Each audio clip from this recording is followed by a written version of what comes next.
அந்த உயர்ந்த மலை மேல் ஒரு அழகான வீடு இருந்தது. அந்த வீட்டில் 3 பேர் வாழ்ந்தார்கள். ஆர்யா, புத்திசாலி சிறுவன்; மித்ரா, இயற்கையை நேசிக்கும் சிறுமி; தாத்தா வேலு, மலைகளின் கதைகளை அறிந்தவர். ஒரு நாள் ஆர்யா கேட்டான், தாத்தா, நம்ம வீடு மட்டும் ஏன் மலை மேல இருக்குது?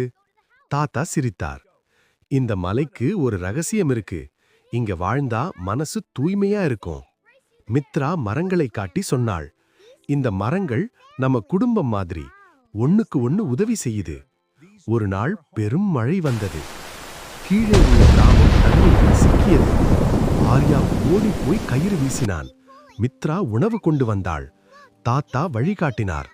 மூவரும் சேர்ந்து கிராம மக்களை பாதுகாத்தார்கள். அன்று தாத்தா சொன்னார், உயரத்துல வாழ்றது முக்கியமில்ல, உயர்ந்த மனசோட வாழ்றது தான் முக்கியம்.